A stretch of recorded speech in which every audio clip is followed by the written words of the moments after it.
Bem-vindos à 7ª temporada do The EcoCast, o seu podcast em atualização científica em ecocardiografia, com excelência, prática clínica e uma conversa leve e inteligente. The EcoCast, o seu podcast em ecocardiografia.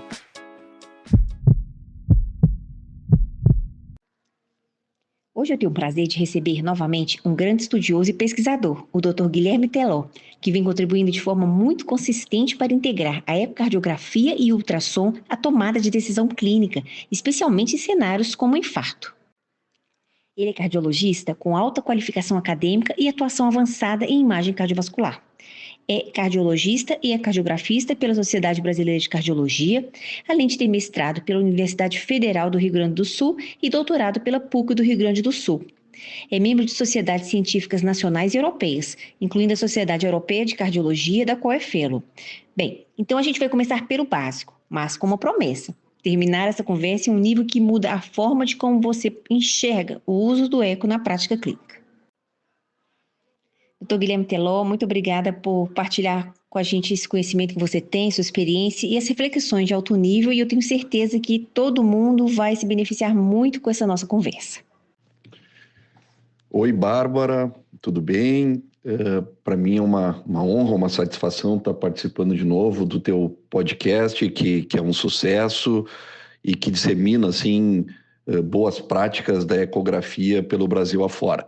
Então, realmente, eu fico muito feliz da gente estar conversando de novo, né, agora com um foco mais na ecografia, no cenário do infarto agudo do miocárdio, que é uma área onde a gente vem trabalhando bastante, com algumas publicações importantes, e tenho convicção aí de que nós vamos ter uma conversa super produtiva. Bem, Guilherme, quando a gente pensa no paciente com infarto, historicamente a avaliação sempre foi muito clínica, como o KILIP, exame físico. Bem, a minha pergunta é: onde exatamente você acha que essa avaliação tradicional começa a falhar e por que o ultrassom passou a ser necessário nesse cenário? Conta pra gente. Exatamente, Bárbara, né? A gente sabe que no Brasil e também internacionalmente, as grandes maiorias dos serviços utilizam ainda a classificação de KILIP, que é uma classificação que foi desenvolvida em 1967, nos ajudou naturalmente ao longo de muitos anos, mas ao mesmo tempo nós sabemos que de 1967 para cá, o tratamento, por exemplo, do infarto agudo do miocárdio com supra mudou completamente. Lá nós não tínhamos nenhuma medicação modificadora de mortalidade, não tínhamos AS utilizado nesse cenário, nem trombolíticos, muito menos a angioplastia primária. Então, será que ao longo desses muitos anos nós não podemos avaliar e classificar melhor os pacientes com tecnologias mais modernas? Quando nós vamos olhar, então, os estudos que avaliam sensibilidade, principalmente do exame clínico tradicional, da ausculta de crepitantes, né, que é o que o KILIP faz, a gente vê que a sensibilidade é limitada, em torno de 60%, deixando, então, de se fazer muitos diagnósticos na chegada dos pacientes. E foi exatamente aí onde a ecografia começou a ganhar espaço. O nosso grupo de pesquisa, então, no Hospital de Clínicas de Porto Alegre, desde 2018, 2019, vem estudando isso. Nós fomos, então, o primeiro grupo a mostrar o benefício da ecografia pulmonar nesse cenário, mostrando já a superioridade em relação ao KILIP. E, posteriormente, o que eu entendo que ainda seja das coisas mais relevantes da ecografia nesse cenário, que foi o protocolo LUV. O que é esse protocolo? LUV é uma sigla que a gente utilizou para Lung Ultrasound mais o V de VTI, né, que é exatamente o que a gente faz. Então, a gente divide os pacientes em 4 grupos, baseado nos fenótipos. O LUV-A é aquele paciente que não tem congestão e não tem baixo débito. E aqui a gente utilizou um ponto de corte de 3 campos pulmonares, a ecografia, utilizando então um protocolo de 8 campos e uma VTI acima de 14. O LUV-B seria aquele paciente com congestão, 3 ou mais campos positivos, mas uma VTI ainda acima de 14.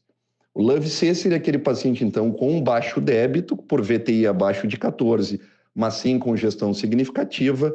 E o mais grave de todos, o LUV-D, aquele paciente que teria, então, congestão pulmonar significativa, 3 ou mais campos pulmonares, e uma VTI abaixo de 14 indicando, então, mesmo que de forma indireta, um baixo débito. Muitas vezes esses pacientes que são LUV C ou D, eles têm KILIP-1, mostrando, então, e confirmando essa ideia da sensibilidade mais baixa do exame físico tradicional. E a partir disso, naturalmente, a ecografia veio ganhando espaço e se solidificando com o uso mais corriqueiro e com mais pesquisas nesse cenário do infarto agudo do miocárdio. Ou seja, a gente sai de uma medicina baseada em sinais, muitas vezes tardios, para uma medicina que começa a enxergar antes, né? E aí que entra o FASTEME. Se você tivesse que explicar de forma prática, doutor Guilherme Teló, o que exatamente esse protocolo FASTEME adiciona na avaliação inicial do paciente com infarto agudo do miocárdio? Verdade, Bárbara. Agora, em 2025, a gente teve a satisfação de publicar, então, o FASTEME, né, que é, na verdade, o primeiro protocolo ecográfico estruturado e com foco no infarto agudo com supra de ST, na chegada do paciente na emergência, de uma forma muito direta e rápida, como deve ser nesse cenário, para que não gere nenhum tipo de atraso à assistência ou atendimento nos tempos porta-balão, e a gente mostrou que isso realmente não acontece, né? E esse protocolo, na verdade, ele é uma evolução do LUV, né? A gente utiliza o LUV como carro-chefe, né? Com análise, então, de congestão por ecografia pulmonar e de débito por VTI, mantendo a questão dos pontos de corte de 3 campos pulmonares alterados para definir congestão e de uma VTI abaixo de 14 para definir baixo débito. Então, aqui seria a base do protocolo, mas a gente adiciona a isso, então, um mapeamento muito rápido de uma função visual qualitativa do ventrículo direito e ventrículo esquerdo e uma varredura das principais complicações e diagnósticos diferenciais. Então, a análise da aorta, análise de derrame pericárdico para afastar diagnósticos como dissecção aórtica ou derrame pericárdico com tamponamento e varredura das complicações principais do infarto, né? Como, por exemplo, uma ruptura, uma insuficiência mitral por ruptura de músculo papilar ou uma comunicação interventricular. Isso, então, é feito mesmo né, o estudo foi feito por nossos residentes, os nossos fellows em cardiologia do Hospital de Clínicas de Porto Alegre, e a gente teve resultados muito interessantes, né, mostrando que de forma muito prática, rápida e direcionada, esse protocolo teve uma capacidade preditiva em relação à mortalidade muito alta. Por exemplo, aqueles pacientes que chegassem com infarto e não tivessem nenhuma alteração no FASTEME, eles tinham um valor preditivo negativo para a mortalidade de 97%. Então vejam a relevância disso, né? Com uma ferramenta que a gente faz em 3, 4 minutos, uma varredura rápida, a gente consegue ter uma grande capacidade de predizer o risco do paciente morrer durante a internação hospitalar. E mais do que isso, a gente teve uma capacidade em torno de 14% com esse protocolo de modificar condutas ou mesmo estabelecer diagnósticos alternativos que são tão importantes aí nesse cenário. Então, basicamente, não é só ver o coração, é entender o paciente hemodinamicamente em tempo real, né? Agora, indo um passo além, na prática mesmo, à beira-leito, o quanto isso realmente muda a conduta? E você consegue dar alguns exemplos de decisões que só aconteceram por causa do uso do ultrassom? Claro, Bárbara, né? A gente, né, que é apaixonado pelo método, pela ecografia, a gente naturalmente entende que ele deva gerar informações que modifiquem as nossas condutas, né? E aqui eu vou citar, então, alguns casos durante o estudo, durante a aplicação do protocolo FASTEME, que foram bastante interessantes. Por exemplo, nós tivemos um caso de paciente que chegou, a cardiologia foi acionada como um protocolo de infarto com supra e era um tamponamento cardíaco, então a gente fez a pericardiocentese e desviou o paciente para uma rota completamente diferente, terapêutica, evitando medidas que poderiam ter sido fatais. Um outro caso também bastante ilustrativo e importante, que um paciente com, na verdade, embora tivesse um supraeletrodiagnóstico, era um tromboembolismo pulmonar, um paciente com uma burral de dilatação de cavidades direitas, já com disfunção de VD, onde também a ecografia beira-leito da chegada modificou completamente a rota terapêutica.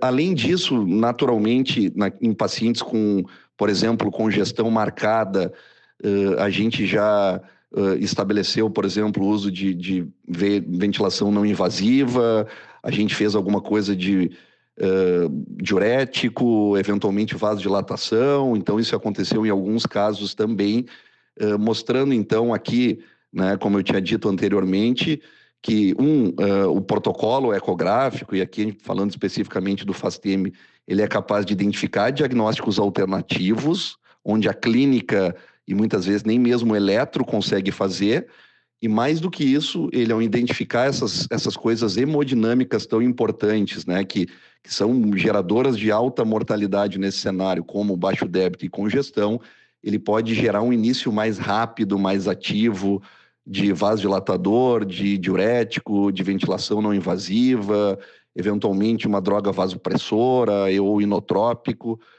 então mostrando que a aplicabilidade, que o uso prático é bastante interessante nesse cenário.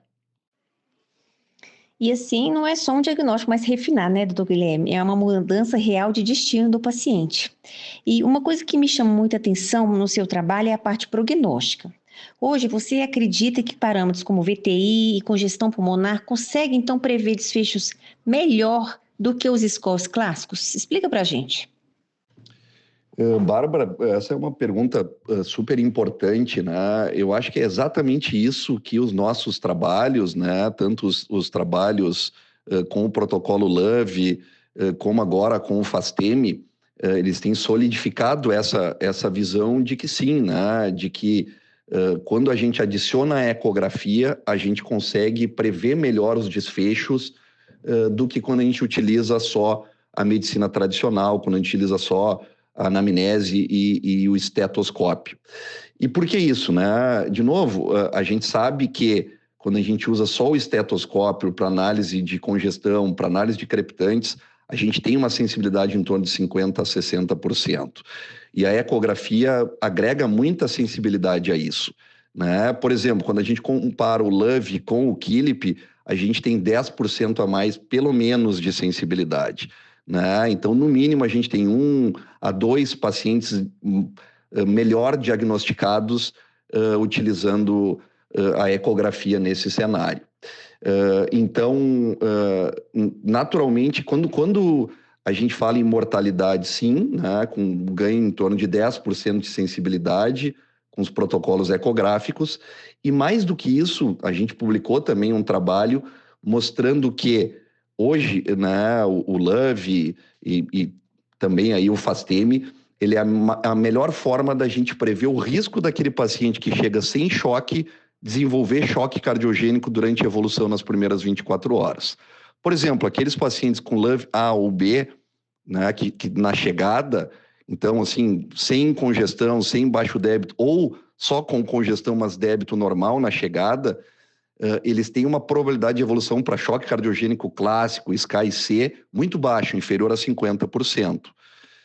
Por outro lado, aquele paciente que chega mesmo sendo KILIP-1, mas tem, por exemplo, um LOVE-D, certo? Tem uma VTI menor do que 14, ele tem uma probabilidade de evoluir para choque cardiogênico nas primeiras 24 horas superior a 30%. Né? Ou seja, 1/3 dos pacientes vão evoluir para choque cardiogênico. Isso, inclusive, fez com que a gente incluísse esses protocolos no protocolo de avaliação dos pacientes com infarto com supra do Hospital de Clínicas de Porto Alegre. A gente faz isso de rotina.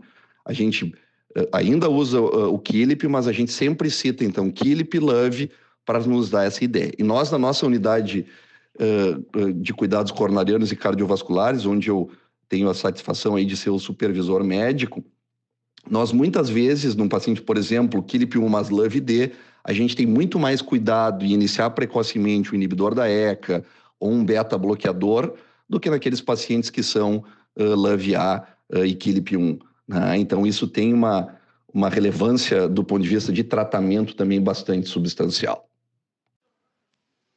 E assim a gente começa a sair de uma medicina reativa para uma medicina preventiva, certo? É, eu vou continuar. Recentemente vocês então publicaram um trabalho muito interessante no JACE, onde vocês mostram que aquele conceito clássico de medicina tradicional, que o infarto do VD cursa com pulmões limpos, não é verdadeiro quando se faz uma análise utilizando a ecografia pulmonar. Isso é mais uma ruptura com os conceitos tradicionais, né? E eu gostaria que você falasse um pouquinho sobre esse trabalho e a relevância dele no cenário atual. Claro, Bárbara. Esse estudo nos deixou, a publicação desse estudo nos deixou muito felizes. Eu entendo que ele seja extremamente disruptivo, porque, como tu mesmo dissesse, ele rompe aí com o conceito histórico da cardiologia, né? Se a gente pegar qualquer livro-texto da cardiologia, qualquer diretriz nacional ou internacional de infarto, a gente vai ver ali escrito que no infarto de ventrículo direito nós temos pulmões limpos. E o que a gente fez, então, foi avaliar na nossa corte de pacientes com infarto com supra, onde a gente tem ecografia pulmonar realizada em todos eles, e ver se naqueles pacientes que tinham infarto de ventrículo direito, se realmente isso era uma verdade. E o que nos chamou a atenção é que realmente não. De novo, né, esse é um conceito baseado no exame clínico, na utilização exclusiva do estetoscópio, que tem baixa sensibilidade. E quando a gente vai ver, então, no cenário do infarto com supra e acometimento de ventrículo direito, nós tivemos, então, em cerca de 1/3 dos pacientes, pelo menos um campo pulmonar alterado e algum grau de congestão pulmonar. E mais importante ainda, nós tivemos em quase 20% dos pacientes, então em cerca de 1/5 dos pacientes, 4 ou mais campos pulmonares de 8, mostrando então congestão pulmonar significativa. Isso tem uma relevância prognóstica enorme. Nós vimos então que o risco de mortalidade intra-hospitalar é linear e tem uma correlação linear à medida que nós vamos tendo mais campos pulmonares alterados. E mais do que isso, né, isso tem um impacto terapêutico bastante importante. A gente propõe isso, sugere isso nessa publicação, que tem uma relevância muito grande, porque foi uma publicação no JACE, a principal revista da ecocardiografia mundial. Então, isso repercute nos mais variados centros no Brasil e também fora do Brasil. E a gente propõe, então, que naquele cenário do infarto do ventrículo direito, especialmente quando tem alguma manifestação de baixo débito, onde um dos pilares terapêuticos é a reposição volêmica, isso seja feito de forma racional, guiado por ecografia. Naturalmente, ela vai ser uma reposição mais agressiva naqueles pacientes que tiverem todos os campos A, né, não tiverem, então, linhas B, não tiverem congestão, e a gente vai ter que fazer de forma mais cautelosa, de forma mais detalhista naqueles pacientes que tiverem já campos pulmonares alterados. Então, aqui, de novo, né, como lá atrás havia se mostrado no infarto de forma geral, agora no cenário de ventrículo direito também a ecografia mudando paradigmas. É muito legal. É a cardiografia de novo agregando sensibilidade, predição e ajudando a guiar o tratamento, né? E a minha última pergunta é: você acha que no futuro próximo, protocolos de ultrassom à beira-leito, como esse FASTEME, podem substituir a avaliação clínica tradicional como primeira linha? E mais, isso muda o papel do cardiologista ou você acha que redefine o que já é ser clínico hoje? Bárbara, essa eu acho que é realmente uma das perguntas centrais. Eu, né, entusiasta do método, que uso isso diariamente na minha prática clínica, que trabalho muito com ensino na área e que participo de algumas pesquisas importantes, eu tenho certeza que sim, né? Eu acho que a classificação e o guia, utilizando a classificação de Killip no cenário do infarto com supra, está com os dias contados. A gente tem já protocolos ecográficos como o LUV e FASTEME sendo utilizados em outros centros no Brasil. Nós temos treinado na nossa unidade de cuidados coronarianos e cardiovasculares do Hospital de Clínicas pessoas de fora ali do Clínicas e da Universidade Federal do Rio Grande do Sul, de outros locais no Rio Grande do Sul, de outros locais no Brasil e também internacionalmente algumas parcerias com outros centros. E eu tenho certeza que esse trabalho que a gente está fazendo aqui, outros grupos também, e aí, né, de novo, te parabenizar por ter momentos como o podcast que permite com que isso seja divulgado, difundido, Brasil afora. Eu tenho convicção que isso vai cada vez mais ser uma realidade e esse é o futuro, né? Isso agrega diagnóstico, isso agrega prognóstico, isso faz com que a gente tenha modificação de condutas mais rápidas, mais ágeis, de forma não invasiva, sem agregar praticamente custos e agregando muito também do ponto de vista de segurança, sem nenhum atraso nos fluxos e nos protocolos do infarto agudo do miocárdio. E em relação ao papel do cardiologista, eu tenho certeza que nós vivemos aí uma nova era na cardiologia. Eu falo isso muito para os meus residentes, que eu fiz todo o meu treinamento sem utilizar a ecografia quando eu era residente de cardiologia. E hoje nós treinamos o nosso residente no Hospital de Clínicas em Porto Alegre com o uso corriqueiro da ecografia na nossa unidade coronariana, na avaliação inicial da emergência, utilizando esses protocolos que a gente tem desenvolvidos, e eles saem muito melhor treinados e com capacidade de estabelecer diagnóstico rápido e agir mais precocemente nos nossos pacientes.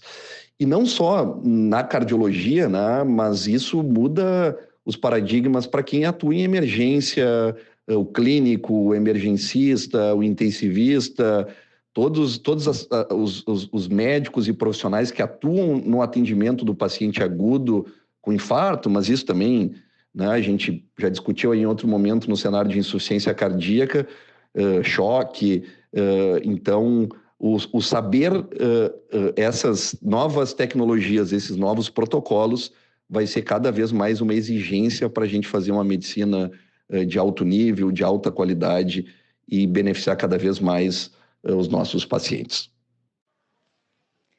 Uau, Guilherme, então isso aqui não é só sobre tecnologia, é sobre enxergar melhor, decidir mais rápido e no final tratar melhor.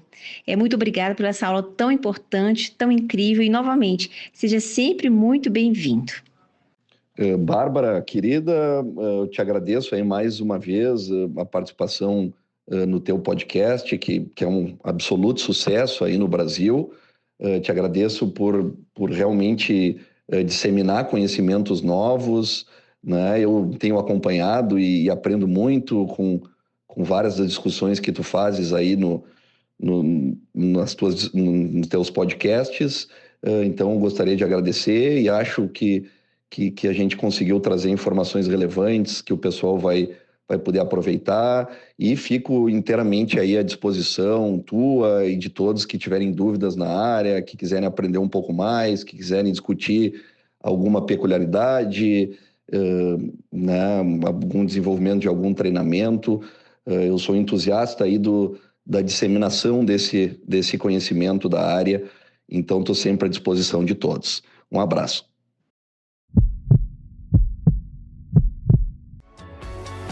E assim chegamos ao final de mais um episódio do The EchoCast. Espero que vocês tenham encontrado informações valiosas. Lembre-se de seguir nosso podcast nas principais plataformas de áudio e no Instagram. E compartilhe com seus amigos, colegas e familiares. Até a próxima e continue nos acompanhando.